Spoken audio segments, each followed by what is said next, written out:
আচ্ছা, আসসালামু আলাইকুম। আ ১ম এই সবাইকে অসংখ্য ধন্যবাদ এবং আল্লাহর কাছে শুকরিয়া যে আমরা একটা ডিসিশনের ১ম ধাপটা শুরু করতে পারলাম। আমাদের আজকের ইভেন্টের নামটা আমরা যেটা রাখছি সেটা হলো রোড টু বাইতুল্লাহ।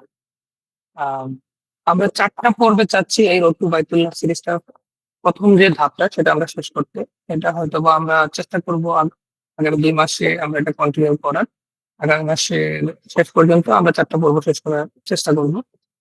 আজকে ১ম যে পর্বটা, ১ম পর্বে আমরা দেখুন আল্লাহর পক্ষ থেকে আমাদেরকে বাইতুল্লাহর প্রতি যে একটা টান অনুভব হইতে দেয়া হয়, সেটা নিয়ে আমরা ১ম এ কথা বলবো ইনশাআল্লাহ। পরে আমরা যে বিষয়টা নিয়ে কথা বলবো আমাদের পরবর্তী যে ২ নাম্বার যে পর্বটা থাকবে, আম সো ২ নাম্বার পর্বটাতে আমরা কথা বলবো the প্রিপারেশন বা প্রস্তুতি নিয়ে। আমরা আল্লাহর পক্ষ থেকে আমরা ডাক পাইলাম বা আমরা আমাদের এক জায়গা থেকে চিন্তা করলাম যে হ্যাঁ, আমরা যাবো বা আমরা আল্লাহর ডাকে সাড়া দিলাম। তারপরের যে আমাদের প্রোগ্রামটা হবে সেটা হলো প্রিপারেশন নিয়ে। তারপরের যে জিনিসটা হবে সেটা হলো যে আমরা কিভাবে আসলে আমাদের ওভারঅল প্রস্তুতিটা পরের ধাপে নিতে পারি। মানে একটা প্যাকেজ সিলেক্ট করা কিংবা আমরা আমাদের ওখানে গিয়ে কিভাবে হজ করব, সেই যে ব্যাপারগুলো আছে এগুলা নিয়ে আমরা ডিসকাস করব। অ্যান্ড লাস্ট আমরা আরো একটা করব যেখানে হলো আমরা আমাদের মাদুর হজের জন্য নিজেদেরকে কিভাবে প্রিপেয়ার করতে পারি সেটা। সো এভাবে হলো ৪ টা পর্বে আমরা রসুল বাইতুল্লাহর ১ম যে ধাপটা আছে ১ম ধাপটা শেষ করব। তো এইভাবে আমাদের আগামী ২০২৭ সালের হজের আগ পর্যন্ত আমাদের ইচ্ছা আছে যদি আমরা সবাই চাই ইনশাআল্লাহ আমরা কন্টিনিউ করতে এরকম ইভেন্ট গুলা যাতে হজে যাওয়ার আগেই আমরা আমাদের জায়গা থেকে নিজেদেরকে প্রস্তুত করতে পারি এবং অনেক সময় যেটা হয় যে আমরা অনেক হাজী সাহেবরা যারা আগে বাইতুল্লাহতে হজ করে আসছেন ওনাদের অনেকের মনের ভিতরে একটা আফসোস থেকে থাকে যে প্রিপারেশনটা যদি আরেকটু বেশি হইতো বা ইবাদতের যে অভ্যাসটা আছে সেই অভ্যাসটা যদি আমি একদম লাস্টে ১ মাস আগে শুরু না করে আমি যদি আরেকটু আগে শুরু করতে পারতাম তাহলে সেটা হয়তোবা আমার জন্য আরেকটু ভালো হতো। বা আমরা হয়তো ওইখানে গিয়ে যে ৪০ দিন থাকবো কিংবা ৩৫ দিন থাকবো বা যারা শর্ট প্যাকেজে যায় তারা হয়তো ১৫ দিন ১৬ দিন থাকেন। তো এইভাবে যারাই যাচ্ছেন এই সময়টা যাতে সুন্দরভাবে ইবাদতে কাটানো যায় এবং আল্লাহর কাছে চাওয়ার জন্য নিজের চাওয়ার যে ব্যাপারগুলো আছে সবগুলো যাতে আগে থেকে প্রস্তুত করে নিয়ে যাওয়া যায়, সে ব্যাপারগুলো আমরা যাতে করতে পারি সেটা নিয়ে আমাদের একটা ইচ্ছা আছে যে আমরা ২০২৭ সালের ঠিক হতে যাওয়ার আগ পর্যন্ত অনেকগুলো ইভেন্টে কন্টিনিউ করব। তো যাই হোক আমি আ বেশি দূর আসলে এখন ইয়ে করব না। আমাদের সাথে আমাদের আম আসলে কনসালটেন্ট হিসেবে আছেন মুফতি সা শামসুদ্দিন হাফিজাহুল্লাহ। তো উনি আজকে আমাদেরকে বিস্তারিত আ আলোচনা করবেন ইনশাআল্লাহ। যে আমরা আল্লাহর ডাকে কিভাবে সাড়া দিতে পারি। আমরা যারাই ২০২৭ সালে কিংবা ২০২৮ সালে হজে যাবার জন্য আম নিয়ত করলাম বা এখন পর্যন্ত প্রস্তুত হইলাম আমরা কিভাবে এ করতে পারি। তাহলে আমি আর কথা বাড়াচ্ছি না। ইনশাআল্লাহ আমাদের মুফতি শামসুদ্দিন হাফিজাহুল্লাহ তিনি কথা বলবেন। আসসালামু আলাইকুম ওয়া রাহমাতুল্লাহি ওয়া বারাকাতুহু। ওয়ালাইকুম আমরা আসসালাম ওয়া রাহমাতুল্লাহ। আশা করি সকলেই সুস্থ আছেন আলহামদুলিল্লাহ। এই দোয়া এবং এই প্রত্যাশা করি আল্লাহ পাক সকলকে সুস্থ রাখেন। তো আজকে চমৎকার একটি বিষয় এবং আমাদের জীবনের অত্যন্ত জরুরি প্রয়োজনীয় একটি বিষয় নিয়ে আমরা এখানে একত্রিত হয়েছি। সেটি হচ্ছে হজ এবং আজকের এটা দেওয়া হয়েছে যে রোড টু বাইতুল্লাহ। তো এই রোড টু বাইতুল্লাহ আসলে আমাদের জীবনে হজটা কত প্রয়োজনীয় এবং হজের ২ টা দিক রয়েছে। একটি হচ্ছে যে নিয়ম কানুনের দিক থেকে যে আমি যদি বলি যে আমার উপরে হজ ফরজ হবে কিনা বা হচ্ছে কিনা, কখন হচ্ছে এটা। আর আরেকটি বিষয় হচ্ছে আল্লাহ রাব্বুল আলামিনের সাথে মহাব্বতের, ভালোবাসার, আন্তরিকতার যে আল্লাহ রাব্বুল আলামিন আমার উপরে এত দয়া করেছেন, ইহসান করেছেন, আমাকে মুসলমান বানিয়েছেন। তো আমি কি করে সবসময় কেবলার দিকে ফিরে নামাজ পড়তেছি। আমি অ্যা কেবলামুখী হয়ে দোয়া করতেছি, কেবলামুখী হয়ে সবকিছু করতেছি। কিন্তু এখনো আমার আল্লাহর ঘরটা সরাসরি দেখার তৌফিক হয় নাই। হুম? এটা মানে একটা অস্থিরতা, একটা ভালোবাসার একটা জায়গা থেকে একটা বেচাইনি বলা হয়, অস্থিরতা বলা হয়। এই জিনিসটা, হ্যাঁ? তো ২ টা ২ বিষয় আসলে। তো ১ম যদি আমরা বলতে যাই যে আল্লাহ রাব্বুল আলামিন পবিত্র হজকে ইসলামের একটা পঞ্চভিত্তির একটা ভিত্তি বানিয়েছেন। হুম? যে বুনিয়াল ইসলামু আলা খামসিন শাহাদাতু আল্লা ইলাহা ইল্লাল্লাহ ওয়া আন্না মুহাম্মাদান। আবদুহু ওয়া রাসূলুহু ওয়া ইকামিস সালাহ ওয়া ইতাইজ যাকাহ ওয়া সাওম রমাদান, হুম? ওয়াল হজ্জ। তো এই জায়গায় হজটা রয়েছে যে ইসলামের ভিত্তিসমূহের একটি জিনিস। তো এরপরে আমরা যদি দেখি যে এই হজ, এটাকে আল্লাহ রাব্বুল আলামিন সামর্থ্যের সাথে জুড়ে দিয়েছেন। তো এই জায়গাতেই আমরা অনেক সময় বিভিন্ন রকমের অ্যা সুযোগ সুবিধা খুঁজতে চাই যে আসলে আমার উপরে কি হজ ফরজ হয়েছে কিনা? তো এই মাসালার যদি আমি তাকাই, দেখতে যাই, তাহলে আমার থাকার এবং পরিবার-পরিজনের খরচের অতিরিক্ত যদি আমার কাছে এইরকম সম্পদ থাকে, যা দিয়ে নগদ ক্যাশ হোক অথবা অ্যা স্বর্ণ বা রৌপ্য অথবা এরকম কোনো অতিরিক্ত আমার ফ্ল্যাট আছে বা জায়গা আছে, অথবা আমরা ধরতে পারি যে আমার ব্যবসায় অ্যা লাগানো সম্পদ আছে। তো এইরকম যদি সম্পদ থাকে তাহলে তার উপরে কিন্তু হজ ফরজ। হুম? তো এখানে রাসূলুল্লাহ সাল্লাল্লাহু আলাইহি ওয়াসাল্লাম এই স্পষ্ট করে বলেছেন, হাদিসের মধ্যে আছে যে, যেই ব্যক্তি হজ ফরজ কিন্তু সে অবহেলা করলো, হজ করলো না। তো তার জন্য রাসূল সাল্লাল্লাহু আলাইহি সাল্লাম বলতেন যে, সে ইহুদি হয়ে মারা যাক, নাসারা হয়ে মারা যাক, খ্রিস্টান হয়ে মারা যাক, এতে আমার কোনো আপত্তি নাই। হ্যাঁ? তো এটা রাসূলুল্লাহ সাল্লাল্লাহু আলাইহি সাল্লাম বলতেন। এটা চিন্তা করা যায় যে রাসূল সাল্লাল্লাহু আলাইহি সাল্লাম উম্মতকে কি পরিমাণ মহাব্বত করতেন, কি পরিমাণ ভালোবাসতেন এবং উম্মতের জন্য তিনি আরাফার ময়দানে ৪ থেকে ৫ ঘন্টা টানা উম্মতের মাগফিরাতের জন্য দোয়া করতেন। এমনকি আমরা ইতিহাস জানি তায়েফে যখন রাসূল সাল্লাল্লাহু আলাইহি সাল্লাম গেলেন, মক্কায় কেউ তাকে শুনতেছিল না, কেউ তাকে মানতেছিল না এবং মক্কায় জুলুম, নির্যাতন, অত্যাচারের শিকার হয়ে যখন একটা আশা নিয়ে, বুক ভরা একটা আশা নিয়ে গেলেন যে আমি তায়েফে যাই, সেখানে মানুষদেরকে দাওয়াত দেই। তো এই তায়েফে যখন গেলেন তখনও সেখানে আরো করুণ অবস্থা হলো।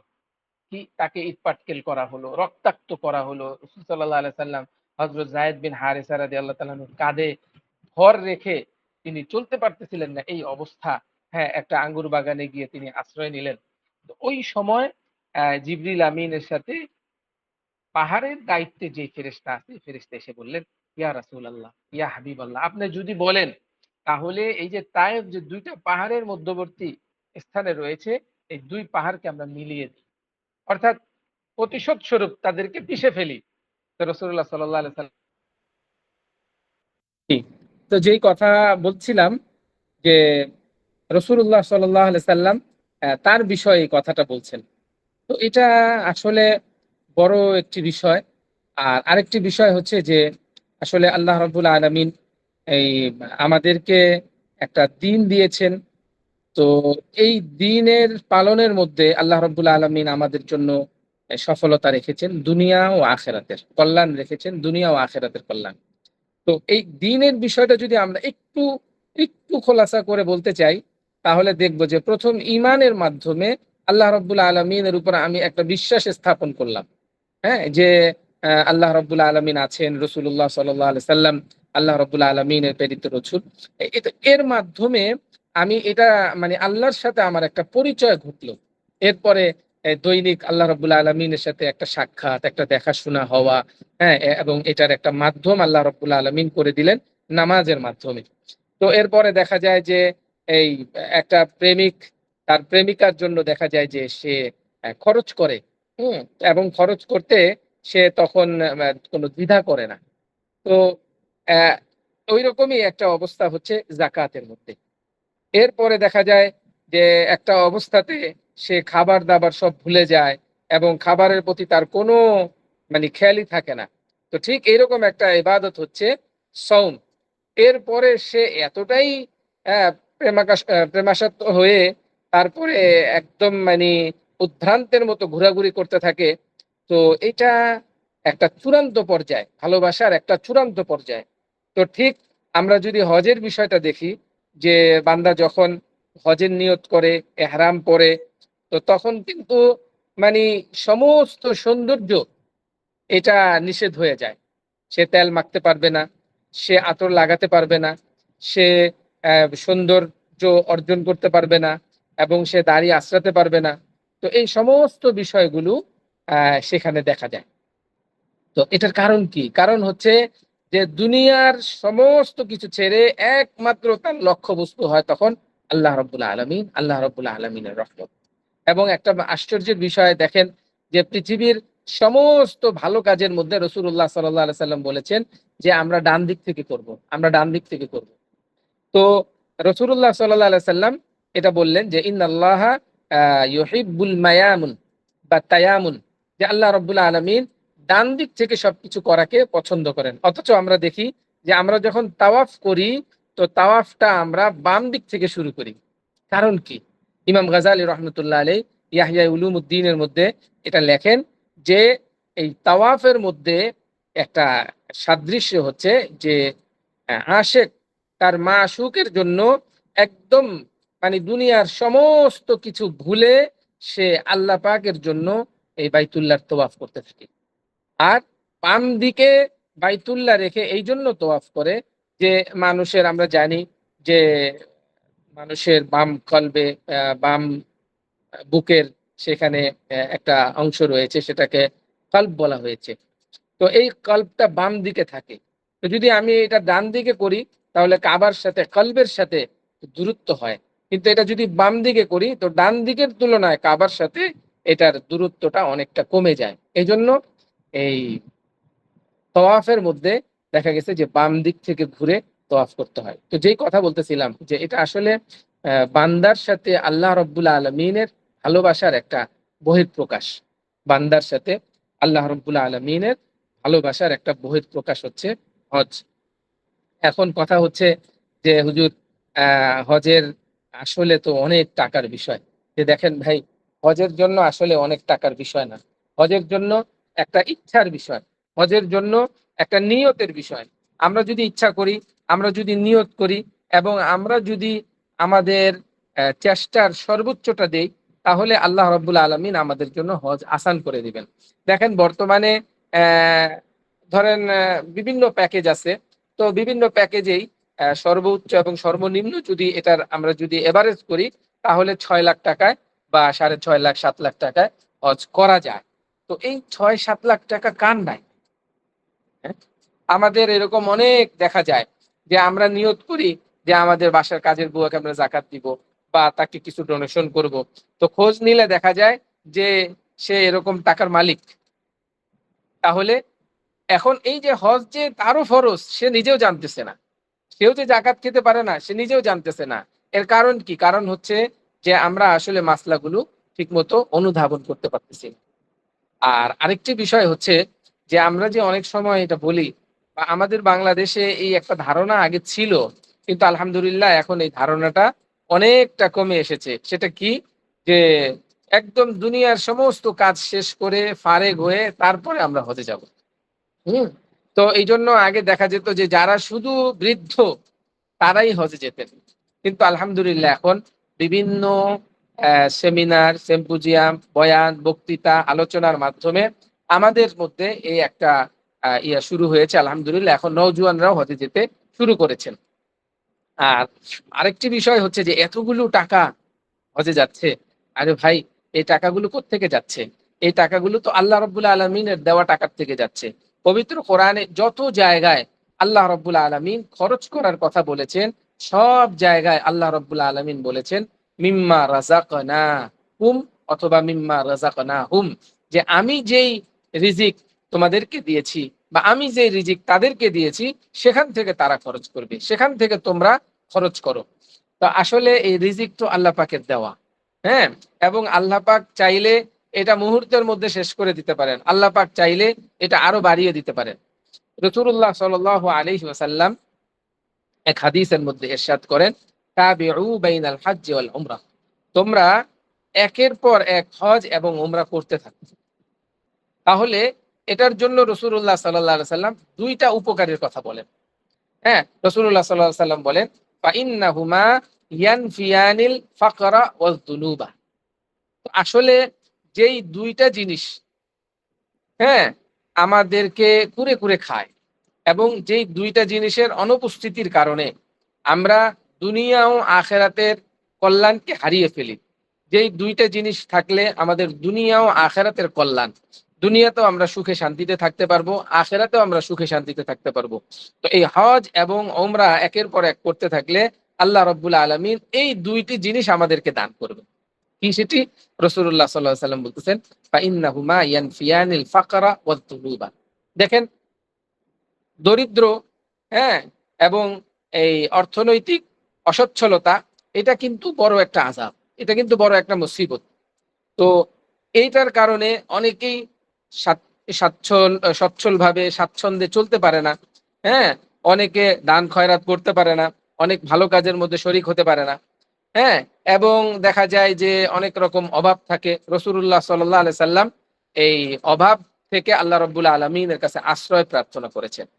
তো রাসূলুল্লাহ সাল্লাল্লাহু আলাইহি সাল্লাম বলতেছেন যে এর একটি উপকারিতা হচ্ছে যে আল্লাহ রাব্বুল আলামিন অভাব মিটিয়ে দিবেন।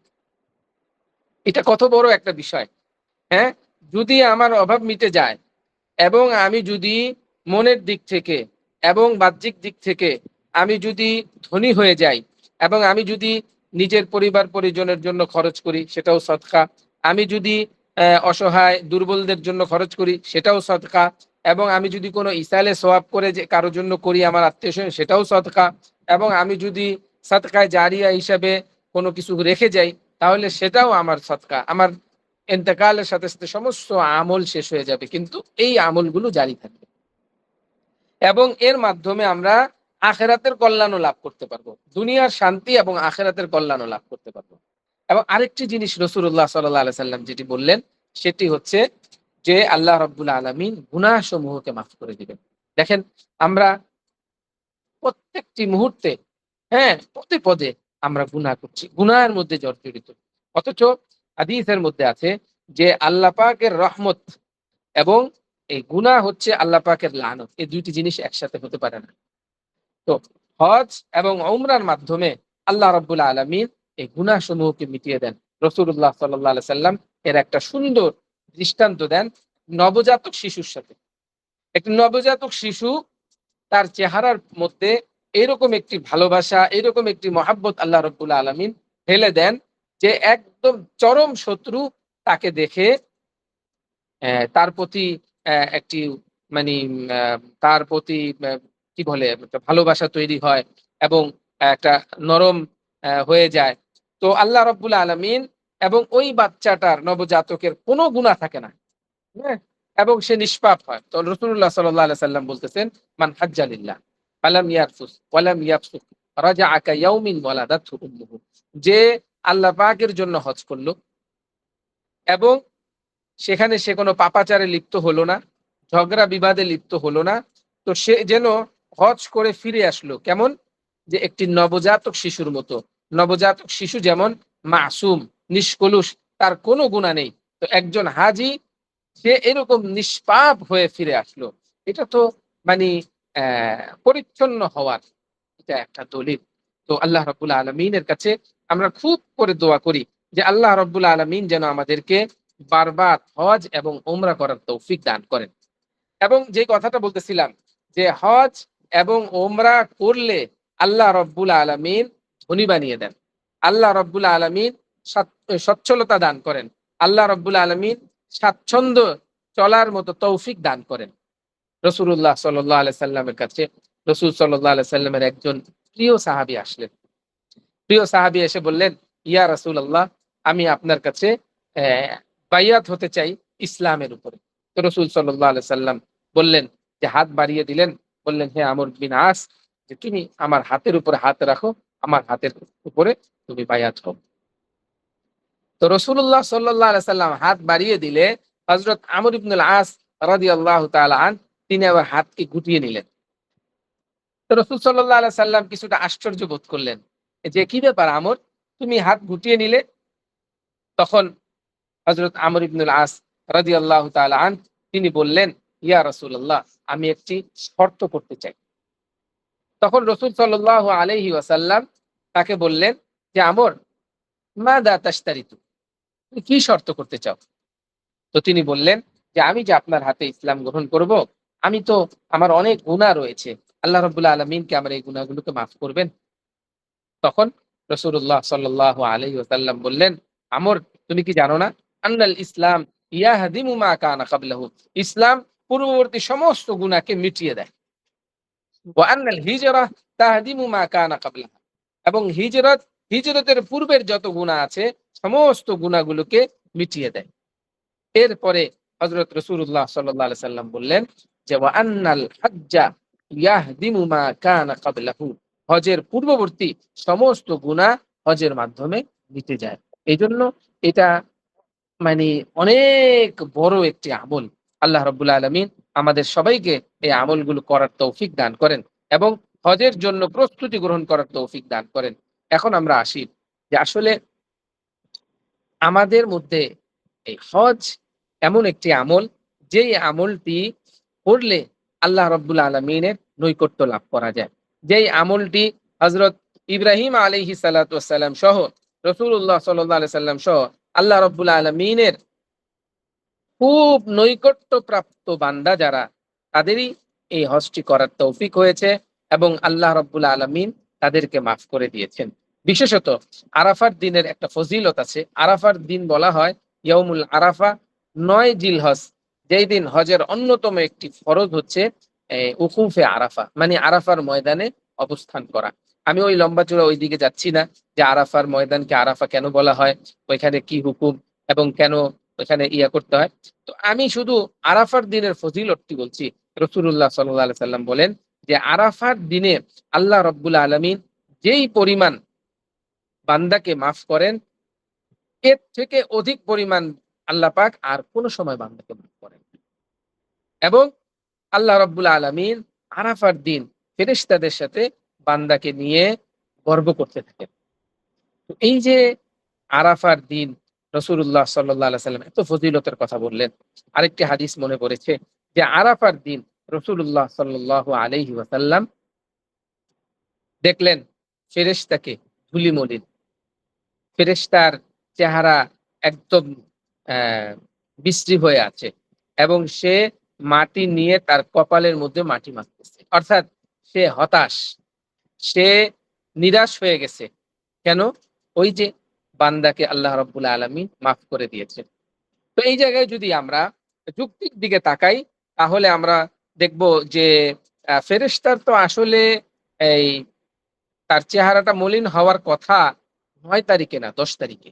কেন?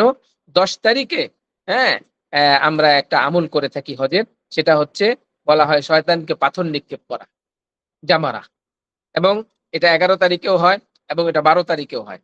কিন্তু এই দিনকে শয়তানকে লক্ষ্য করে বা শয়তানের যেই একটা প্রতিবিম্ব মনে করে সেখানে পাথর নিক্ষেপ করা হয়। ওই দিন কিন্তু শয়তানের চেহারা ধূলিমলিন হয় না। শয়তানের চেহারাটা ধূলিমলিন হয় কবে? শয়তানের চেহারা ধূলিমলিন হয় ৯ তারিখে। কারণ কি? কারণ হচ্ছে যে শয়তান মানুষকে বিভিন্ন রকমের কুমন্ত্রণা দিয়ে, ওয়াসওয়াসা দিয়ে, মানুষকে ভুলিয়ে, মানুষকে বিভিন্ন রকমের পরিবেশে নিয়ে এরকম গুনাহ করিয়েছে যে এই প্রত্যেকটা গুনাই তাকে জাহান্নামে নিয়ে যাওয়ার জন্য যথেষ্ট। কিন্তু আল্লাহ রাব্বুল আলামিন আরাফার দিন তাকে মাফ করে দেন। আল্লাহ রাব্বুল আলামিন আরাফার দিন তাকে মাফ করে দেন। তো এই যে শয়তান এত মেহনত করলো তাকে নিয়ে, শয়তান একটা সফলতার দরজায় পৌঁছে গিয়েছিল। কিন্তু আরাফার ময়দানে দেখলো যে আল্লাহ রাব্বুল আলামিন তাকে মাফ করে দিলেন। অর্থাৎ তাকে জাহান্নামের কাছাকাছি নিয়ে গিয়েছিল। আল্লাহ রাব্বুল আলামিন তার জন্য জান্নাত ওয়াজিব করে দিলেন। এইজন্য শয়তান সবচেয়ে বেশি দুঃখিত এই সময়টায় হয়। তো এইজন্য ভাই আমাদের সামর্থ্যর কথা যদি আমরা বলি, যে আমরা যদি হিম্মত করি এবং শারীরিক সামর্থ্যের কথা যদি বলি, আর্থিক সামর্থ্যের কথা যদি বলি, পথের নিরাপত্তার কথা যদি বলি, হ্যাঁ? তাহলে এই সবকিছু আলহামদুলিল্লাহ আগের তুলনায় অনেক সহজ। আমাদের পূর্বপুরুষ যারা, ওনারা কেউ এই ঘোড়ায় চড়ে, গাধায় চড়ে হজ করেছেন এবং ৬ মাস, বছর লাগতো সেখানে হজ করতে। এর পরবর্তীতে যেই সিস্টেম চালু হয়েছিল সেটি হচ্ছে যে জাহাজে করে হজে যাওয়া। আর আলহামদুলিল্লাহ এখন হজের যেই ফ্লাইট গুলো আছে সব ডাইরেক্ট ফ্লাইট। একদম সহজ। এবং হাজিদের জন্য বিশেষ সুবিধা। তাদের ইমিগ্রেশন এদিকেও সহজ, ওদিকেও সহজ। আল্লাহ পাক সহজ করে দেন। এরপরে যারা অসুস্থ তাদের জন্য সহজ। আর সবচেয়ে বড় কথা হলো যে আমি কিভাবে এই গ্যারান্টি দেই যে আমি এখন যতটুকু অসুস্থ আছি তার থেকে আরো ভালো সুস্থ হব, আরো বেশি অসুস্থ হব না। আমি কিভাবে এই গ্যারান্টি দিতে পারি? যদিও হানাফির মধ্যে এই সুযোগ আছে যে হজ ফরজ হওয়ার সাথে সাথেই হজ করা ভালো, উত্তম, কিন্তু দেরি করার সুযোগ আছে। কিন্তু আমি যে দেরি করছি, কোন আশায় দেরি করছি? কেননা আমি তো জানি না আগামীকালকে আমি কি করব। আল্লাহ রাব্বুল আলামিন বলতেছেন, "মাযা তাকসিবু গাদা?" হ্যাঁ? তুমি আগামীকাল কি করবে এটা তো তুমি জানো না। তো আমি কি আগামী বছর আসলে বেঁচে থাকবো? তার পরবর্তী বছর কি আমি বেঁচে থাকবো? ২০৩০ এর জন্য আমি প্রস্তুতি নিচ্ছি। ২০৩০ পর্যন্ত কি আমি সুস্থতার সাথে পৌঁছতে পারবো? ২০৩০ এ কি আমার কাছে অর্থ সম্পদ থাকবে? এইজন্য কোনো অবস্থাতেই হজে দেরি করার কোনো সুযোগ নেই। আল্লাহ রাব্বুল আলামিন আমাদেরকে, বিশেষ করে যাদের হজ ফরজ হয়েছে তাদেরকে অতি দ্রুত হজে যাওয়ার তৌফিক দান করেন। এরপরে আমরা আসি যে হজের পুরস্কার, হজের পুরস্কার জান্নাত। রাসূলুল্লাহ সাল্লাল্লাহু আলাইহি সাল্লাম বলেন, "আল হাজ্জুল মাবরুর লাইসা লাহু জাযাউন ইল্লাল জান্নাহ।" লাইসা লাহু জাযাউন। কেন? যে হজ একমাত্র আল্লাহ রাব্বুল আলামিনের জন্য। এবং দেখেন, আমরা যদি খেয়াল করি একটু পবিত্র কোরআনে আল্লাহ রাব্বুল আলামিন বিভিন্ন জায়গায় বলেছেন আকিমুস সালাহ, ইকামুস সালাহ, হ্যাঁ? এরপরে এই নামাজের কায়েম করার কথা বলেছেন। ওয়া আতুজ যাকাত, যাকাত আদায় করার কথা বলেছেন। ইতাউজ যাকাত, হ্যাঁ? তারপরে সুম্মা আতিম্মুস সিয়ামা ইলাল লাইল, ইয়া আইয়ুহাল্লাযীনা আমানু কুতিবা আলাইকুমুস সিয়াম। কিন্তু আল্লাহ রাব্বুল এই ইবাদতগুলো আল্লাহ রাব্বুল আলামিনের জন্য। কেউ যদি নামাজ আল্লাহ ছাড়া অন্য কারো জন্য পড়ে তাহলে তো সে মুশরিক। কেউ যদি নামাজ আল্লাহ রাব্বুল আলামিন ছাড়া লোক দেখানোর জন্য পড়ে তাহলে তো সে রিয়াকার। হ্যাঁ? কেউ যদি মানে যাকাত শোহরতের জন্য, পরিচিতি লাভ করার জন্য, মানুষের কাছে সুনাম পাওয়ার জন্য করে তাহলে সে কিন্তু মুশরিক হবে এবং রিয়াকার হবে। তো এই সমস্ত ইবাদতই আল্লাহ পাকের জন্য। কিন্তু হজের ক্ষেত্রে আল্লাহ রাব্বুল আলামিন বলছেন, "ওয়ালিল্লাহি আলান নাসি হিজ্জুল বাইতি মান ইসতাতা ইলাইহি সাবিলা।" যে আল্লাহর জন্য, হ্যাঁ, মানুষের উপরে হজ ফরজ করা হয়েছে। তাহলে রোজা কি আল্লাহর জন্য না? যাকাত কি আল্লাহর জন্য না? এরপরে নামাজ কি আল্লাহর জন্য না? সমস্ত ইবাদতই তো আল্লাহর জন্য। কিন্তু হজটাকে আল্লাহ রাব্বুল আলামিন বিশেষভাবে বলেছেন। এবং ঠিক রাসূলুল্লাহ সাল্লাল্লাহু আলাইহি সাল্লামও এই কথা বলেছেন, মান হাজ্জা লিল্লাহি, যে আল্লাহর জন্য হজ করে। তো এইজন্য হজ হচ্ছে বান্দার মাঝে এবং মা'বুদ আল্লাহ রাব্বুল আলামিনের মাঝে সম্পর্কের নৈকট্য অর্জনের বিশাল এক মেলবন্ধন। এর মাধ্যমে বান্দা অতি সহজে আল্লাহ রাব্বুল আলামিনের ডাকে সাড়া দিতে পারে এবং আল্লাহ রাব্বুল আলামিনের মহাব্বত লাভ করতে পারে। এবং আল্লাহ রাব্বুল আলামিনের কোরআনের মধ্যে বলেছে, লিয়াশহাদু মানাফিআ লাহুম, যে হজের মাধ্যমে সে ওই জায়গাগুলো দেখছে যেই জায়গায় হযরত ইব্রাহিম আলাইহিস সালাতু ওয়াস সালাম যেই জায়গাটায় বাইতুল্লাহ নির্মাণ করলেন, যেই পাথরটার উপরে দাঁড়িয়ে তিনি বাইতুল্লাহ নির্মাণ করলেন, আল্লাহ পাক তাকে একটা নিদর্শন বানিয়ে দিয়েছেন এবং পবিত্র কোরআনের মধ্যে বলেছেন যে এই জায়গাটাকে তোমরা নামাজের জন্য নির্ধারণ করো। হ্যাঁ? ওয়াত্তাখিযু মিন মাকামি ইব্রাহিমা মুসাল্লা। তো এই জায়গায় আল্লাহ রাব্বুল আলামিন বললেন যে তোমরা এখানে নামাজ আদায় করো। এরপরে জান্নাতি পাথর, হ্যাঁ? হজরে আসওয়াদ, এরপরে রুকনে ইয়ামানি, আমরা বলি রুকনে ইরাকি, এবং এই যে মাতাফ যেটা, যেখানে তাওয়াফ করা হয়, দেখেন প্রত্যেকটা জিনিসের একটা পরিবর্তন। কিন্তু এই জায়গাটার কোনো পরিবর্তন নেই। এখানে আমাদের পূর্বপুরুষ, আমাদের বুজুর্গানে দ্বীন এবং কত আল্লাহ রাব্বুল আলামিনের নৈকট্য প্রাপ্ত বান্দা এখানে তাওয়াফ করেছে। এবং তাওয়াফের ফজিলত যদি আমরা দেখি, হাদিসের মধ্যে রাসূলুল্লাহ সাল্লাল্লাহু আলাইহি সাল্লাম বলছেন যে তাওয়াফ যে করে প্রত্যেকটা কদমে আল্লাহ রাব্বুল আলামিন একটা গুনাহ মাফ করে দেন। সুবহানাল্লাহ। এবং প্রত্যেকটা কদমে আল্লাহ রাব্বুল আলামিন একটা স্তর, একটা মর্যাদা এটা উঁচু করে দেন। এবং বান্দার ওই তওয়াফরত অবস্থায় আল্লাহ রাব্বুল আলামিন দোয়া কবুল করতে থাকেন। তো এই জায়গায় আমি যেই জায়গাটায় তওয়াফ করতেছি, এই জায়গাটাতেই রাসূলুল্লাহ সাল্লাল্লাহু আলাইহি সাল্লাম হয়তো তওয়াফ করছেন। হ্যাঁ, হযরত ইব্রাহিম আলাইহিস সালাতুস সালাম তওয়াফ করছেন। অন্যান্য আম্বিয়া আলাইহিস সালাতুস সালাম তওয়াফ করছেন। সাহাবায়ে কেরাম তওয়াফ করছেন। সেই জায়গাটা আজও আছে। তো এটা অনেক বড় সৌভাগ্যের একটি বিষয়। হ্যাঁ? তো এই সৌভাগ্য আসলে বলে কয়ে এটা এক মজলিসে শেষ করা যাবে না। হ্যাঁ? এটা অনেক দীর্ঘ। এবং আমরা যদি এটা খেয়াল করি যে আসলে যারা আল্লাহর আশেক, আল্লাহর প্রেমিক, এরকম অনেক ঘটনা আছে যে তারা ঘর থেকে বের হইছেন, হ্যাঁ? এই প্রেমে তারা ওই মাসালার দিকে দেখেন নাই। কিন্তু আল্লাহ পাক তাদেরকে হজ পর্যন্ত পৌঁছে দিছেন। হযরত হাফিজ জুজুর রহমাতুল্লাহ আলাইহি প্রায় একটা ঘটনা শোনাতেন যে আগে যখন জাহাজের মধ্যে দেখা যেত যে জাহাজে করে, করে সবাই হজে যেত মুম্বাই থেকে। তো একটা কাফেলা, তো অ্যা এক এক বৃদ্ধা সে দেখলো যে সে ছাগল চড়াতো। সে দেখলো যে একটা কাফেলা। তো সে জিজ্ঞেস করলো যে, "এরা কি বিবাহের কাফেলা? বরযাত্রীর কাফেলা?" তো তাকে বলা হলো, "না, না, না, এরা তো আল্লাহর ঘরে যাচ্ছে হজ করার জন্য।" সে তার ছাগলগুলো ছেড়ে দিয়ে সে রওনা হইলো তাদের পিছনে। তার ভিসা নাই, তার টিকেট নাই, কিচ্ছু নাই। কিন্তু আল্লাহর উপরে ভরসা করে। ঘটনাক্রমে দেখা গেছে যে এই জাহাজের মধ্যে যে পাকশাক করত, সে কোনো কারণে অসুস্থ, সে যেতে পারছে না। এখন জাহাজ তো ছাড়ার সময় হয়ে গেছে। এখন তারা এরকম একজন লোক খুঁজতেছে। তো এখন পাওয়া গেল এরকম একজন বৃদ্ধাকে, সে এই পাকশাক করতে পারবে। তো তাকে উঠায় নিল। এরপরে ওই জাহাজের মধ্যে দেখা গেল একদিন এরকম কেউ অসুস্থ হইছে। তো অ্যাম সে তার একটু সেবা যত্ন করছে, তাকে কিছু দোয়া কালাম পড়ে ফু দিয়েছে, ভালো হয়ে গেছে। তো এটা জাহাজের মধ্যে প্রসিদ্ধ হয়ে গেছে যে এই বৃদ্ধা মহিলার মধ্যে তো কিছু আছে। এই বৃদ্ধা মহিলা তো এরকম ফু দিয়ে দিছে, কিছু পড়ে একটু ভালো হয়ে গেছে। তো সবাই তাকে হাদিয়া দেওয়া শুরু করছে। তার মক্কায় পৌঁছার, মক্কায় থাকার খরচ, সেখান থেকে মদিনায় যাওয়ার খরচ সব ব্যবস্থা হয়ে গেছে। এবং সে আবার যখন হজ থেকে ফিরে আসছে, দেখছে যে তার প্রতিবেশীরা তার ছাগলগুলোকে যত্ন করে রাখছে। তো এইরকম অনেক ওয়াকিয়া, অনেক ইতিহাস আছে। আসলে এই মহাব্বত, এই ভালোবাসার ফিরিস্তি অনেক লম্বা। আমরা যদি দেখি, আমরা যখন আল্লাহ পাক যদি আমাদের যাওয়ার তৌফিক নসিব করেন, তো আমরা দেখব যে রিয়াজুল জান্নাহর মধ্যে উস্তুয়ানায়ে হান্নানা আছে। হ্যাঁ? রাসূলুল্লাহ সাল্লাল্লাহু আলাইহি সাল্লাম একটা খেজুর গাছের একটা কান্ডর উপরে বসতেন। তো যখন এক নারী এসে রাসূলুল্লাহ সাল্লাল্লাহু আলাইহি সাল্লামকে একটা আ মেম্বার বানিয়ে দিলেন, তখন রাসূল সাল্লাল্লাহু আলাইহি সাল্লাম ওটা পাশে রেখে দিলেন। তো ওই কান্ডর জাবান আল্লাহ পাক খুলে দিলেন এমনভাবে যে সে বুঝলো যে এখন রাসূল সাল্লাল্লাহু আলাইহি সাল্লাম আমার উপরে আর বসবেন না।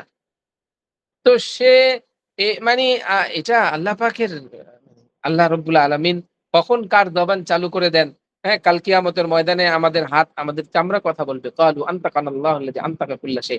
তো ওই যে ইয়ার মধ্যে থেকে, ওই কাণ্ড, খেজুর গাছের এই কান্ডটার মধ্যে থেকে হেঁচকি দিয়ে কান্না আসতেছিল। রাসূলুল্লাহ সাল্লাল্লাহু আলাইহি সাল্লাম মিম্বার থেকে নামলেন, নেমে এই সান্ত্বনা দিলেন এবং বললেন, "কাল কিয়ামতের দিন তুমি আমার সাথে জান্নাতে যাবে।" তো তখন তার এই কান্না আওয়াজ বন্ধ হলো। তো একটা খেজুর গাছের কান্ডের মধ্যে আল্লাহ রাব্বুল আলামিন রসুলের মহাব্বত দিয়ে দিছেন। হ্যাঁ, আমার আপনার মধ্যে আমরা কেমন মুসলমান, এখন আমার আপনার মধ্যে মহাব্বত সৃষ্টি হয় না যে আমরা রাসূলুল্লাহ সাল্লাল্লাহু আলাইহি সাল্লামের রওজা জিয়ারত করব। আমরা রাসূল সাল্লাল্লাহু আলাইহি সাল্লামের রওজায় যাব। আমাদের এই দেশের আ বড় একজন আলেম হযরত মাওলানা আবু তাহের মেজবা সাহেব, উনি হজের সফরনামা লিখছেন। সফরনামাটার নাম হচ্ছে বাইতুল্লাহর মুসাফির। উনি এখানে একটা ঘটনা লিখছেন যে উনি পাকিস্তানে অ্যা এক জায়গায় ছিলেন হজের সফরে ১০ দিন একটা বাসায় মেহমান ছিলেন। তো ওই বাসার এক ছোট বাচ্চা, তার সাথে ওনার একটা ১০ দিনে ভালো সম্পর্ক হয়ে গেছে। তো উনি যখন বিদায় হয়ে যাচ্ছেন, হ্যাঁ? বাইতুল্লাহর সফরে, তখন ওই বাচ্চাটা কয়েকটা চকলেট দিয়ে বলছে যে, "আল্লাহ মিয়াঁ কো মেরি তরফ সে ইয়ে হাদিয়া দে দে।" তো ওই বাচ্চাটার মধ্যে বাইতুল্লাহর কি মহাব্বত, আল্লাহ রাব্বুল আলামিনের কি ভালোবাসা যে ওই বাচ্চাটা তার হৃদয়ের থেকে, হ্যাঁ, এই চকলেটটা দিছে। সে তো আর জানে না যে এ কোথায় যাচ্ছে। শুধু এতটুকু জানে যে আল্লাহর ঘরে যাচ্ছে। সে আল্লাহকে পাবে। তো এইজন্য তার হাতে কয়েকটা চকলেট দিয়ে দিছে। তো এটা একটা খেজুর গাছের কান্ডের মধ্যেই ভালোবাসা। একটা শিশু বাচ্চা, অবুঝ বাচ্চার মধ্যেই ভালোবাসা। তো আমার আপনার মধ্যে তো এই ভালোবাসা হওয়া দরকার। একজন মুসলমান হিসাবে, একজন মুসলমান হিসাবে ইসলামের দাবি হচ্ছে যে আল্লাহ রাব্বুল আলামিনের সাথে আমাদের একটা সম্পর্ক, একটা ভালোবাসা, এটা তৈরি করা। আল্লাহ রাব্বুল আলামিন এটা আমাদেরকে তৈরি করার তৌফিক দান করেন। দেখেন, অনেক সময় এরকম হয় যে আসলে আমি কিছুই জানি না, আমি কিছুই পারি না। আমি আমার অনেক সমস্যা, আমার অনেক গুনাহ, হ্যাঁ? আমি আল্লাহর কাছে কি নিয়ে দাঁড়াবো? কিন্তু যখন দেখা যায় যে আমি ওই কাতারে ঢুকে গেলাম, যেই কাতারে আল্লাহ রাব্বুল আলামিনের প্রিয় বান্দারা সাদা কাপড় পরে আল্লাহ রাব্বুল আলামিনের কাছে দুই হাত তুলে দিয়ে চোখ দিয়ে অশ্রু ঝরাচ্ছেন আল্লাহ রাব্বুল আলামিনের কাছে, হ্যাঁ, তার গলিত হৃদয়ে তার মনের ভাবগুলো প্রকাশ করতেছেন। তো আল্লাহ রাব্বুল আলামিন ফেরেশতাদের কাছে এই বান্দাগুলোকে নিয়ে গর্ব করেন। তখন দেখা যায় আল্লাহ রাব্বুল আলামিন সবাইকে মাফ করে দেন। সম্ভবত সুফিয়ান সাউরি রহমতুল্লাহ আলাইহির একটা ঘটনা। উনি একবার হজে গেলেন। তো উনি একটা স্বপ্ন দেখলেন যে ২ জন ফেরেশতা বলাবলি করছে যে এইবার এটা সম্ভবত আরাফার ঘটনা। হ্যাঁ? উনি বলেন কিতাবের মধ্যে আছে আরাফার ঘটনা যে এইবার কতজন লোক হজ করল? বলছে এবার ৬ লক্ষ লোক হজ করছে। একজন আরেকজন ফেরেশতাকে জিজ্ঞেস করতেছে, তাহলে কয়জনের হজ কবুল হলো? বলছে ৬ জনের হজ কবুল হলো। তো উনার ঘুম ভেঙে যায়। উনি অস্থির, পেরেশান যে হজ করলাম, এই হজ কি কবুল হলো? ৬ জনের যদি হজ কবুল হয়, তাহলে এই ৬ জনের মধ্যে কি আমি ঢুকতে পারবো? আমার হজ কি আল্লাহ কবুল করলেন? আমি কি ওই ৬ জনের মধ্যে পড়বো? তো এরপরে তিনি আরাফার থেকে যখন মুজদালিফায় চলে গেলেন, তো মুজদালিফায় স্বাভাবিকভাবে খোলা আকাশের নিচে ঘুমায়। শরীর ক্লান্ত-শ্রান্ত থাকে। তো ঘুম চলে আসে। তিনি আবার ঘুমালেন। আবার দেখলেন ২ জন ফেরেশতা তারা নিজেরা কথা বলতেছে, হ্যাঁ? বলাবলি করতেছে যে, "এবার কয়জন হজ করল?" ৬ লাখ হজ করল। কয়জনের হজ কবুল হলো? বলতেছে যে, "মাত্র ৬ জনের হজ কবুল হয়েছিল। তো আল্লাহ রাব্বুল আলামিন এই ৬ জনের উসিলায় ৬ লক্ষ মানুষের হজকে কবুল করে ফেলছে।" তো এইজন্য এই যে এত বড় এক জামাত, এই জামাতের মধ্যে অবশ্যই আল্লাহ রাব্বুল আলামিনের খালেস বান্দা রয়েছে। আল্লাহ রাব্বুল আলামিনের আশিক রয়েছে। আল্লাহ রাব্বুল আলামিনের মাহবুব রয়েছে।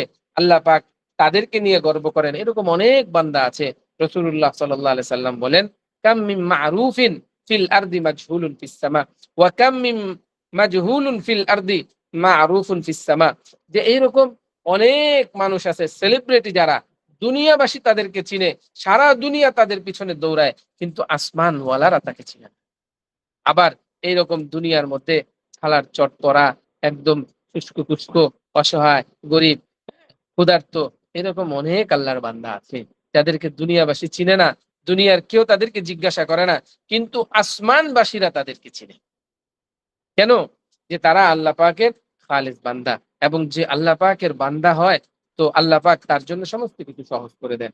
এইজন্য হজ আল্লাহ রাব্বুল আলামিনের নৈকট্য লাভ করার একটা সুন্দর একটা আমল, হ্যাঁ?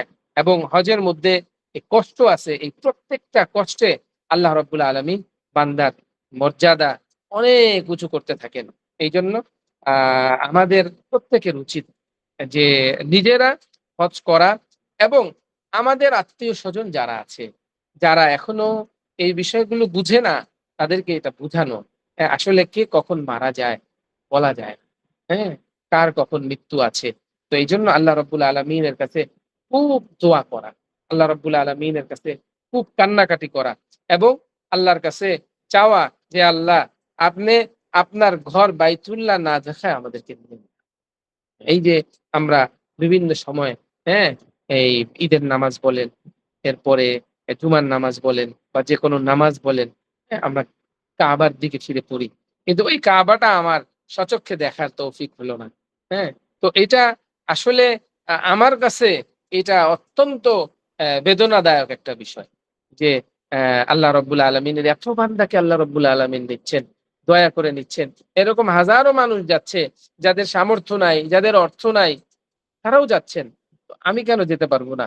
তো এইজন্য আল্লাহ রাব্বুল আলামিনের কাছে খুব বেশি দোয়া করা যে, "আল্লাহ, আ আপনি আমাদেরকে হজ করার তৌফিক", এবং এটাতে বিলম্ব করার কোনো সুযোগ নেই।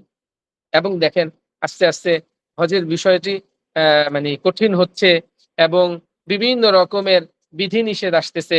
হ্যাঁ? একটা সময় যখন ইচ্ছা তখনই এই রিয়াজুল জান্নায় যাওয়া যেত।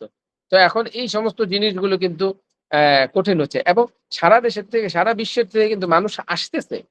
হুম?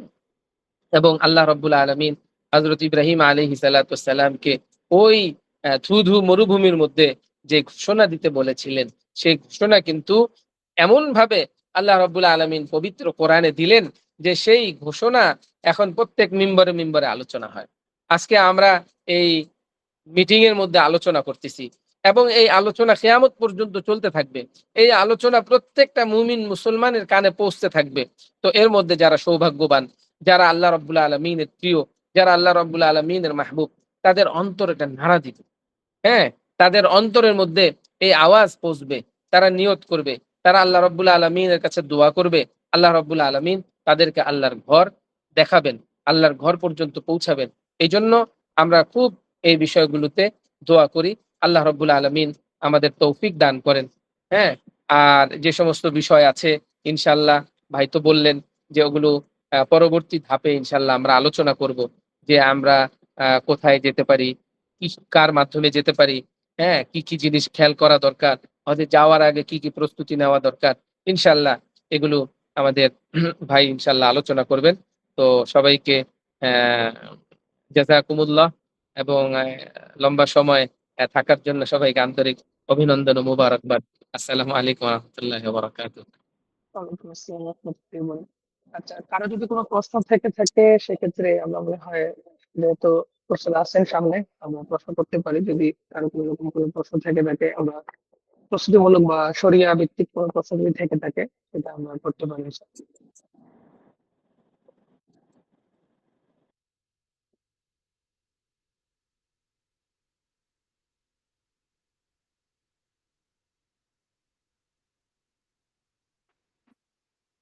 আচ্ছা, যাই হোক মনে হয় কারোর আপাতত কোনো প্রশ্ন নাই। আ আসসালামু আলাইকুম। ওয়ালাইকুম আসসালাম রাহমাতুল্লাহ। আহ হুজুর, বয়ান যথেষ্ট সুন্দর এবং অনেক কিছু শিক্ষামূলকই জানতে পারলাম। এর মাঝখানে কয়েকটা জিনিস নতুন শুনলাম, জানলাম। আলহামদুলিল্লাহ 2027 সালের জন্য রেজিস্ট্রেশন করেছি, যাওয়ার ইচ্ছা আছে। দিন যাচ্ছে আর মনে হচ্ছে যে আগে কেন গেলাম না, আগে কেন জানলাম না, এরকমই একটা অনুভূতি। তো কয়েকটা বই পড়ছি, বইয়ের মধ্যে অনেক কিছুই জানছি। তো একটা প্রশ্ন আসে, আমি মানে জিজ্ঞেস করি, হয়তো বা অনেকেরই মাথায় থাকে। তো জানার বিষয় হচ্ছে, আমরা যখন ইহরাম পরবো তখন থেকে তো আমাদের জন্য অনেক হালাল জিনিসও হারাম হয়ে যাবে। এর মাঝখানে হয়তো বা দমের একটা বিষয় আসে, যদি আমাদের চুল, দাড়ি কিংবা নখ বা কোনো কিছু যদি আমরা কাটি বা উঠে যায়। তো আমরা যতটুকু এখনো আমরা উজু করার জন্য ব্যবহার করি, সেটা হচ্ছে আমরা যাদের ঘন দাড়ি, আমরা উপর দিয়ে পানি দিয়ে অল্প খেলাল করি বা একটু টান দিই। এই ক্ষেত্রে কিন্তু কিছু দাড়ি আমাদের হাতে চলে আসে। তো হজের এই 5টা দিন যখন আমরা ইহরাম পরা থাকবো, এই বিষয়টা আমরা কিভাবে দেখবো বা আমাদের এই সতর্কতা অবলম্বন কিভাবে করলে সুন্দর হয়, যদি একটু জানাতেন। মানে ব্যক্তিগত যদিও অ্যা প্রশ্নটা, কিন্তু অনেক উপকার হবে হয়তোবা। জি, জি। আসলে এটা তো মানে সবাইয়ের সামর্থ্যের বাহিরের বিষয়। আর পবিত্র কোরআনে আছে লা ইউকাল্লিফুল্লাহু নাফসান ইল্লা উসআহা। আল্লাহ রাব্বুল আলামিন কারো উপরে এমন কোন বিষয় চাপিয়ে দেন না, যেটা থেকে বেঁচে থাকা তার জন্য মানে অসম্ভব। তো এই ক্ষেত্রে এটা আসলে বিভিন্ন জনের বিভিন্ন রকমের অনেক সময় সমস্যার কারণে, রোগের কারণেও হয়, দাড়ি উঠে যায় বা চুল উঠে যায়। হ্যাঁ? তো সেই ক্ষেত্রে যতটুকু সম্ভব ততটুকু খেয়াল রাখা এবং যতটুকুতে অজুর ফরজ আদায় হয়ে যায়, হ্যাঁ? এবং দাড়ি খেলাল করা এবং দাড়ির নিচের যে চামড়াগুলো সেগুলো ভিজে, হ্যাঁ? তো স্বাভাবিকভাবে অতটুকু করা এবং সেই ক্ষেত্রে যদি কোনো পশম, দাড়ি ইত্যাদি উঠে যায়, তাহলে সেইজন্য আসলে কিন্তু দম ওয়াজিব হয় না। হ্যাঁ? এটা আমরা জানবো। আর এই সমস্ত যে মাসালাগুলো আছে, অবশ্যই ইনশাআল্লাহ প্রত্যেকটা হজ গ্রুপের সাথে অ্যা শরীয়ী কনসালটেন্ট থাকে এবং মুআল্লিম থাকে। তাদের কাছ থেকে আমরা ইনশাআল্লাহ জানতে পারবো। জি, জাযাকাল্লাহ। আর কারো কোনো প্রশ্ন আছে?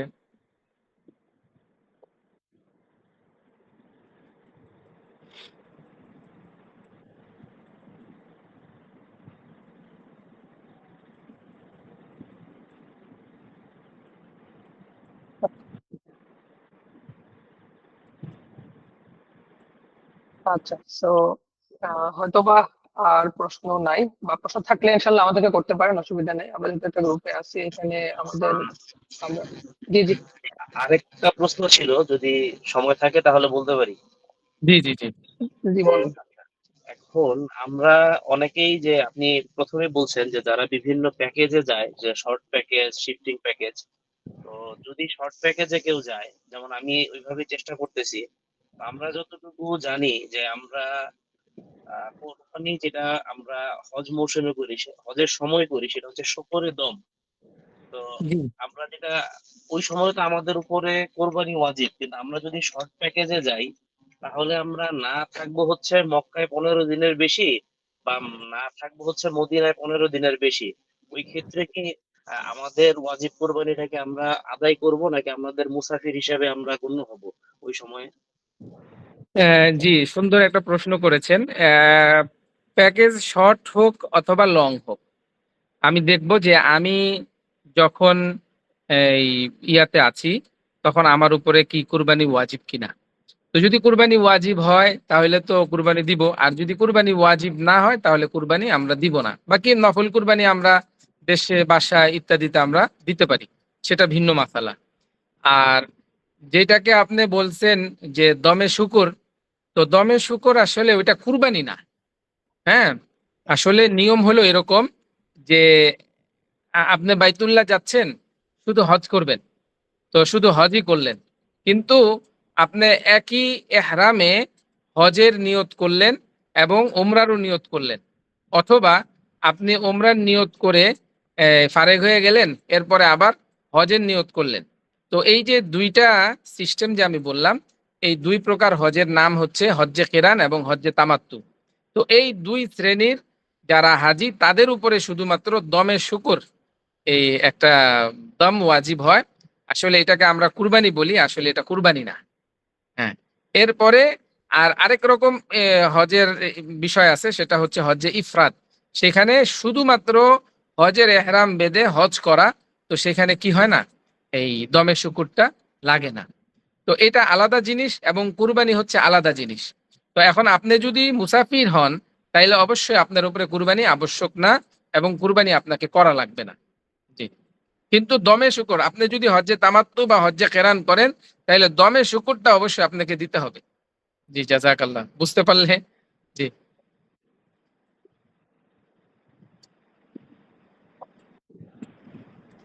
জাযাকাল্লাহ।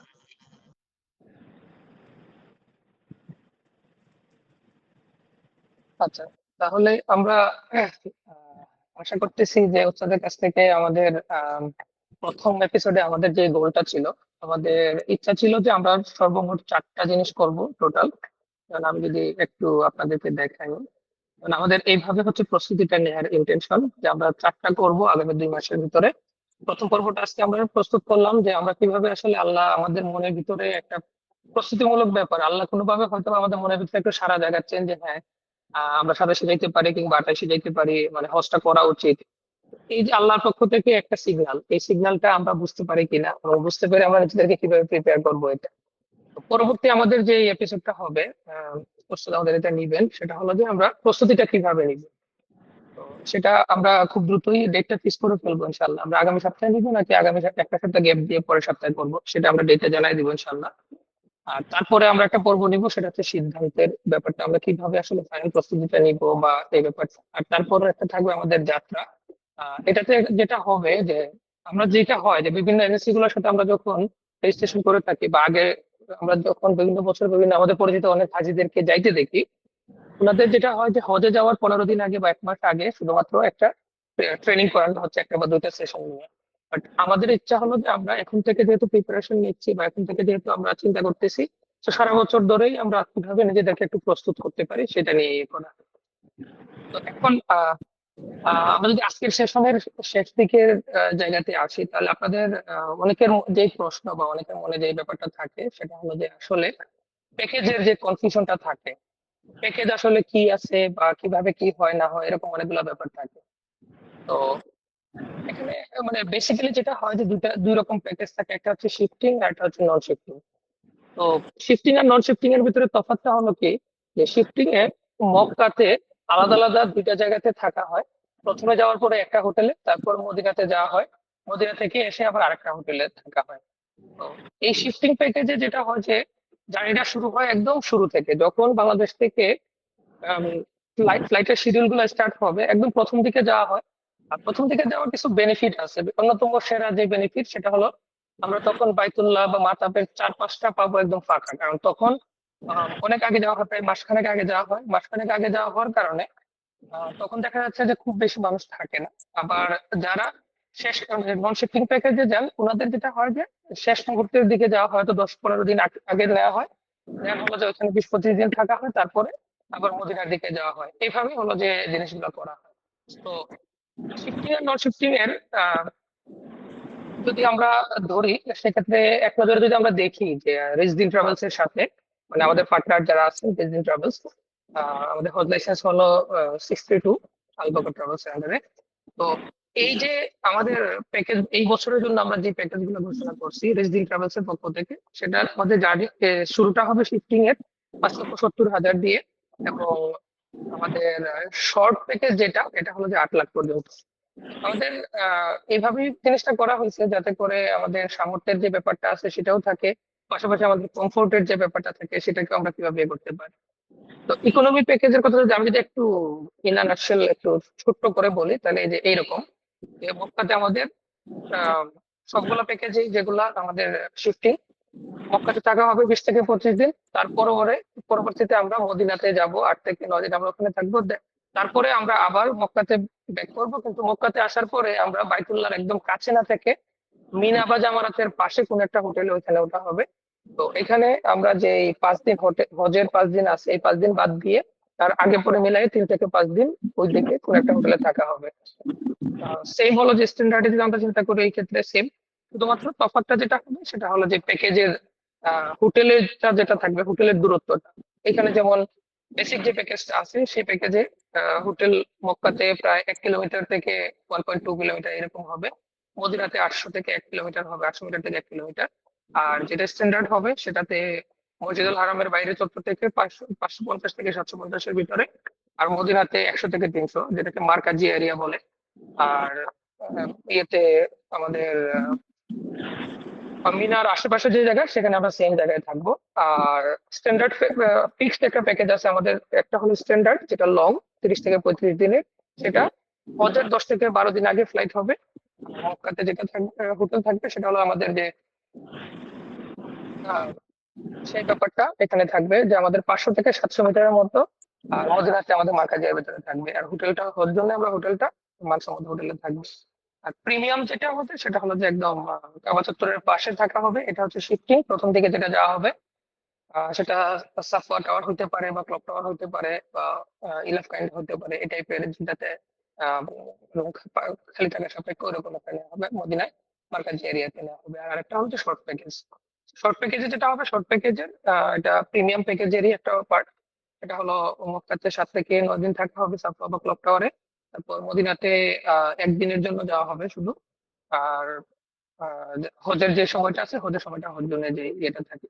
তো এইভাবে হলো যে আমি যদি প্যাকেজের ইন্টারন্যাশনাল গাইডলাইনের কথা বলি, তাহলে প্যাকেজটা হলো যে আমাদের এইভাবে করা।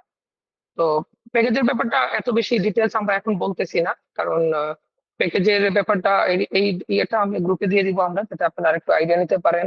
তাছাড়া প্যাকেজ বিষয়ে কোনো বিষয় যদি আমাদের সাথে কথা বলতে হয়, কারণ একটা সিদ্ধান্ত তো হুট করে নেওয়ার ব্যাপার না। যে যে প্রশ্নগুলো থাকবে সেই প্রশ্নগুলো নিয়ে আমরা অনেক কথা বলতে পারি পরবর্তীতে, কোন বিষয়টা আপনাদের জন্য সুইটেবল হবে বা কিভাবে করলে এই জিনিসটা আমাদের সাথে ভালো যাবে, বা আপনাদের যার যার মানে আমরা যে যে সামর্থ্যের অনুযায়ী কোন প্যাকেজটা আমাদের জন্য সবচাইতে বেশি ভালো হবে, ওইটা অনুযায়ী আমরা আমাদের মতো করে করবো। এখন সামর্থ্যের ব্যাপারটা সবসময় যে আমরা শুধুমাত্র টাকা দিয়ে মেজার করবো ব্যাপারটা এমন না, সময়ের একটা ব্যাপার আছে। যেমন যাদের পক্ষে লং টাইম গিয়ে থাকা সম্ভব না, আমাদের অনেকের অফিস আছে বা বিজনেস আছে, আমাদের জন্য হয়তো বা 35-40 দিন গিয়ে থাকাটা একটু কষ্টসাধ্য হয়ে যায়। বাট আবার আমাদের উপর হজ ফরজ, আমরা হজও করতে যাচ্ছি, সেক্ষেত্রে শর্ট প্যাকেজ গুলো আমরা নিতে পারি। আবার আমাদের অনেকের যদি এমন হয় যে না আমার জন্য হয়তো বা সবকিছু মিলাই আমার জন্য ইকোনমি যে প্যাকেজটা আছে সেটা নিলে আমার জন্য সুইটেবল, বাট আমার পরিচিত আরেকজন হয়তো বা প্রিমিয়াম প্যাকেজটা নিচ্ছে, তো এর জন্য আমাকে প্রিমিয়ামটাতে শিফট করা উচিত, এরকম ভাবে দরকার নাই। আমরা আমাদের নিজেদের যার যার মতো করে, যার যার সামর্থ্য অনুযায়ী, কারণ আমাদের উপরে হজটা ফরজ, আমরা কি নিলাম সেটা সেটার ব্যাপার না। সবার আগে ব্যাপারটা হলো আমাদের হজটা ফরজ, ফরজ হচ্ছে এই হজটা আদায় করা, এটা আমাদের সবার আগের ব্যাপার। তো প্যাকেজের ব্যাপারগুলো নিয়ে আমরা ইনশাল্লাহ ওভাবে ডিসকাস করব। আর তাছাড়া আমরা যদি একটু আমাদের প্ল্যাটফর্মের কথাটা বলি যে ট্রু সলভার্স অ্যাকচুয়ালি কি, বা ট্রু সলভার্স আপনাদেরকে কিভাবে হেল্প করতেছে। আমরা ট্রু সলভার্স এর সবচেয়ে বড় যে ব্যাপার সেটা হলো যে আমরা একটা মার্কেট প্লেস টাইপের জিনিস, যেখানে আমরা ট্রাস্টেড যে এজেন্সি গুলো আছে সেই এজেন্সি গুলোর সাথে আমরা আস্তে আস্তে কোলাবোরেট করার চেষ্টা করতেছি, যাদের মাধ্যমে যারা হাজি দেশের হজ করতে কিংবা উমরা করতে যাইতে চান তাদের জন্য আমরা এই প্ল্যাটফর্মটা বিল্ড করার চেষ্টা করছি। যেমন রিজদিন আমাদের ওয়ান অফ দ্য পার্টনার হজের জন্য, যার কারণে আমরা রিজদিনের সাথে 4টা ইভেন্ট আমরা অর্গানাইজ করতেছি। এরকম আরো অনেকের সাথে আমাদের এরকম পার্টনারশিপ হচ্ছে, আমরা হয়তো আরো ইভেন্ট করবো ইনশাল্লাহ। তো আপনাদের যার যেরকম দরকার, তো আমাদের এখানে সবচেয়ে বড় যে বেনিফিটটা হয়তো বা আপনারা পাইতে পারেন একটা জিনিস, সেটা হলো যে আমাদের এখানে কিছু স্পিরিচুয়াল টুলস আছে, যে স্পিরিচুয়াল টুলস গুলো আমরা চাইলে আমাদের ডে টু ডে লাইফের ইবাদতের জন্য এখন থেকে প্রস্তুতি নেওয়ার ক্ষেত্রে আমরা কিভাবে প্রস্তুতি নিতে পারি সেটার উপর বেশ করে হয়তো বা আমরা এই জিনিসগুলো করতে পারি। যেমন আমাদের এখানে বেশ কিছু দোয়া লাইব্রেরি এখানে আমরা রাখছি, কোরআন পড়ার জন্য আমরা এখানে কোরআন তেলাওয়াতের একটা ব্যাপার আছে, তারপর এখানে তাসবিহ আমরা পড়তে পারবো, ইস্তেগফারের আমলটা আমরা এখান থেকে প্র্যাকটিস করতে পারবো, তারপর দুরুদ শরীফ পড়ার জন্য আমরা এখান থেকেই ট্রেক করতে পারবো, এবং এখান থেকে যে আমরা ট্রেক করব এই ট্রেকের ব্যাপারটা পুরো ব্যাপারটা আমাদের এখানে আমরা দেখতেও পাবো আমাদের প্রোগ্রেসটা, আমরা কি কনসিস্টেন্সি মেনটেন করতেছি নাকি করতেছি না। কারণ হজের যে সবচেয়ে বড় ব্যাপার সেটা হচ্ছে আমরা নিজেদেরকে প্রস্তুত করা, আগে থেকে নিজেদেরকে কিভাবে আমরা প্রস্তুত করবো সেই ব্যাপারটা। তো প্রস্তুত করার ক্ষেত্রে আমরা আমাদের ট্রেক রাখার জন্য হয়তোবা এই টুলস আমরা ইউজ করতে পারি, চাইলে সেটা আপনারা ইউজ করতে পারেন। তো যাই হোক, আমি কথা দীর্ঘায়িত করব না। আপনাদের যদি আর কোনো রকম কোনো প্রশ্ন থেকে থাকে, আহ, জি, একটু প্রশ্ন করতে চাচ্ছেন, একটু যদি কাইন্ডলি আপনার প্রশ্নটা করতেন। জি, আচ্ছা আচ্ছা, আমার জি, একটা কোশ্চেন হচ্ছে, মহিলারা তো হচ্ছে মাহারাম ছাড়া যেতে পারে না। তো এখন সেক্ষেত্রে মানে এত একজনের জন্য তো প্রায় 8 লাখ 7 লাখের মতো যায়, তো দুইজনের জন্য তো অনেক টাকা। এটা একটা। আমার প্রশ্ন হচ্ছে, আমি এমনি আলহামদুলিল্লাহ 2বার উমরা করছি, বড় হজ করি নাই। তো আমার হাজবেন্ড দেশের বাইরে থাকে। তো ও যখন বাংলাদেশে আসবে, আসার মাঝপথে ও ট্রানজিটে সৌদি আরবে যদি নামে, আর আমি যদি এই দিক থেকে হচ্ছে মানে এজেন্সির সাথে ওখানে যাই, দেন ওখানে আমরা মিট করি, তাহলে এটা কি জায়েজ হবে? মানে সফরটা তো আমার মাহারাম ছাড়া হয়ে গেল, বাট ওখানে গেলে তো আমরা আবার মানে মিট করতে পারতেছি। জি স্যার, আপনি এটার একটু আচ্ছা তো আসলে এই শরীয়তে এই মহিলাদের উপরে যে হজ ফরজ করা হয়েছে, তো পুরুষের যেমন যে সমস্ত শর্ত আছে যে সে তার হজ চলাকালীন সময়ের খরচাদি, সেখানে যাতায়াতের খরচ, থাকার খরচ এবং পাশাপাশি তার পরিবারের খরচ, এই সব কিছু যদি তার থাকে তাহলে তার উপরে হজ ফরজ। ঠিক নারীদের যেহেতু পরিবারের কোনো খরচ নাই, পরিবারের কোনো দায়িত্ব নাই, হ্যাঁ, যে অর্থনৈতিকভাবে, তো নারীদের ব্যাস এটার আর নাই। তো এখন নারীদের যেটা হচ্ছে সেটা হচ্ছে যে নারীরা হজ ফরজ তখনই হয় যখন তার কাছে যাওয়ার মতো টাকা থাকে এবং তার সাথে মাহরাম থাকে। এখন মাহরামের খরচটা নারীদের যদি থাকে তাহলে মাহরাম নিয়েই যাবে, আর যদি এরকম কোনো মাহরাম পাওয়া যায় সেও যাচ্ছে, তাহলে সে যেতে পারে। কিন্তু এমনি যাওয়াটা, মাহরাম ছাড়া যাওয়াটা কোনো রকমের সুযোগ নাই। হ্যাঁ, যাওয়া এক কথায় জায়েজ নাই। হ্যাঁ, এখন কেউ যদি যায় আর সে যদি হজ করে তাহলে তার হজ আদায় হয়ে যাবে। কেউ যদি যায় এবং সে যদি হজ করে তাহলে তার হজ আদায় হয়ে যাবে। হুম, কিন্তু ওই যে মাহরাম ছাড়া যে সফর করার যে গুনাহটা, এই গুনাহটা হবে আর জি, বুঝতে পারছি। কি। জি। জি, আর কারো যদি কোনো প্রশ্ন থেকে থাকে তাহলে আমরা করতে পারি আমাদের।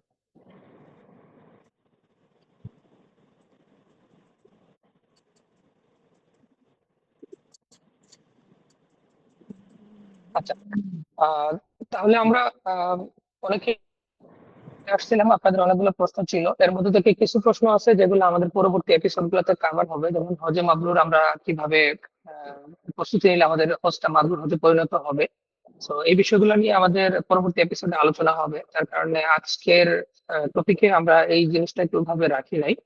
তো ইনশাল্লাহ আশা করতেছি যে আপনাদের যে প্রশ্নগুলো আছে, অনেকের যে প্রশ্নগুলো, অনেকগুলো প্রশ্ন যেগুলা আজকের টপিকের সাথে ছিল সেগুলো আমরা আজকে এখানে কভার করার চেষ্টা করছি, আর অনেকগুলো যেগুলো আসলে আজকের টপিকের সাথে আমাদের পরবর্তী এপিসোডের টপিকগুলোর সাথে হবে সেগুলো আমরা পরবর্তীতে ইনশাল্লাহ কভার করবো, যার জন্য ওই প্রশ্নগুলো আমরা রেখে দিচ্ছি, ইনশাল্লাহ এগুলো কভার হবে ইনশাল্লাহ।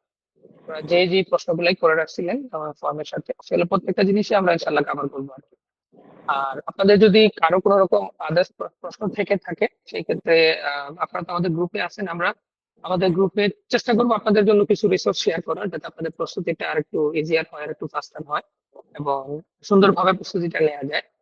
আহ, তো এটাই। আর আমাদের নাম্বার তো ওখানে আছে, আমাদের সাথে যোগাযোগ করতে পারেন। তাছাড়া যদি কেউ আমাদের এই প্যাকেজ গুলো নিয়ে আমাদের সাথে কোনো ডিসকাস করতে চান বা কোনো কিছু করতে চান, সেক্ষেত্রে আমরা একটা ফর্ম দিয়ে রাখবো, ওখানে আপনারা আপনাদের ডিটেলস গুলো দিতে পারেন, আমরা আপনাদের সাথে আহ, যোগাযোগ করে দেন হলো যে এটা আমরা ফার্দার প্রসিড করবো আর কি ইনশাআল্লাহ। আচ্ছা, তাহলে যদি আমাদের আর কোনো প্রশ্ন থেকে না থাকে, সেক্ষেত্রে আজকের মতো হয়তো বা আমরা এখানে শেষ করতে পারি। আমরা চেষ্টা করবো এরকম ছোট ছোট করেই, যাতে আমাদের কন্টিনিউ থাকে, আমরা আমাদের জার্নিটা কিভাবে অনগোয়িং রাখতে পারি সেটা ইয়ে করা। আর আমাদের ইচ্ছা আছে আমরা যদি ঢাকাতে একটা অফলাইন ইভেন্টও করবো ইনশাল্লাহ, তো এটা হয়তো বা আমরা আগামী মাসে করতে পারি। তো সেক্ষেত্রে আপনারা বা আপনাদের পরিচিত যারা যাবেন ওনারাও আসতে পারেন। মানে যে এজেন্সি থেকে যান সেটা বড় কথা না, আমাদের উদ্দেশ্যটা হচ্ছে যে সবাইকে কিভাবে গাইড করা যায় বা সবাইকে কিভাবে প্রপার নলেজ গুলো আমরা দিতে পারি, সেটাই আমাদের মেইন উদ্দেশ্য। তো আর বাকি যেটা আছে যে আমাদের সাথে আপনারা যারা যেতে চান, ডিসিশন নেবেন, সেটা ইনশাল্লাহ অবশ্যই আমরা আছি, আমরা সেই জায়গায় হেল্প করতে পারবো আর কি। আর তাহলে আমাদের যদি আর কারো কোনো প্রশ্ন না থেকে থাকে, সেক্ষেত্রে আজকের মতো হয়তো আমরা এখানে শেষ করতে পারি ইনশাল্লাহ। আসসালামু আলাইকুম রহমতুল্লাহ। ওয়ালাইকুম আসসালাম ওয়া রাহমাতুল্লাহি ওয়া বারাকাতুহু। সো উস্তাদকে আবারও আমাদের সবার পক্ষ থেকে আহ আন্তরিক মোবারকবাদ। উস্তাদের তো আজকে জুম্মাবার ছিল, আম, জুম্মার বয়ান দেওয়ার পরে আবারও আমাদের এখানে এসে আমাদের সামনে কথা না, বললেন। সবাইকে জাযাকুমুল্লাহ, জাযাকাল্লাহ খাইর। সবাই সময় দিছেন। আর এটা আমারও লাভ হয়েছে। আমি যদি কারো উপকার হয়ে থাকে সামান্য, তাহলে এটা আমি আখেরাতে পাবো ইনশাল্লাহ। ইনশাআল্লাহ। তো লাভ ছাড়া তো আসলে কোনো কাজই হয় না, হয়তো কোনো লাভ জি, দুনিয়া, কোনো লাভ আখেরাতে। তো আল্লাহ পাক আমাদের সবাইকে কবুল করেন এবং আমাদের সবাইকে সুস্থ রাখেন এবং সবাইকে আল্লাহ রাব্বুল আলামিনের ইবাদত বন্দিগিতে মশগুল রাখেন। বিশেষত আল্লাহ রাব্বুল আলামিনের যে বিশেষ একটি ইবাদত হজ, এটা সবাইকে আল্লাহ পাক করার তৌফিক দান করেন ইনশাল্লাহ। কারো যদি কোনো সময় কোনো মাসালার প্রয়োজন হয়, শুধু হজ কেন্দ্রিক না, যে কোনো কেন্দ্রিক মাসালাও, তো ইনশাল্লাহ আমরা চেষ্টা করব এই মাসালাগুলো সলভ করার জন্য ইনশাল্লাহ। তো সবাই কাছে আমিও দোয়া চাচ্ছি এবং সবার জন্য আমিও দোয়া করি, আল্লাহ পাক সবাইকে ভালো রাখেন, সুস্থ রাখেন। জি। জি। ওকে। তাহলে আমরা আজকের মতো এখানে শেষ করতেছি ইনশাআল্লাহ। আর হুজুরের কথা শেষ ধরেই আমরা কথা ইয়ে করি যে আল্লাহ যদি আমাদের তৌফিকে রাখেন বা আমাদেরকে কবুল করেন, আমাদেরকে ডাক দেন, তাহলে ইনশাআল্লাহ আমরা সবাই আরাফা মেট বা আরাফা ভাই হতে পারবো, এই ভাই হইতে পারবো ইনশাআল্লাহ। আজকের মতো তাহলে আমরা এখানে শেষ করতেছি। আসসালামু আলাইকুম ওয়া রাহমাতুল্লাহ।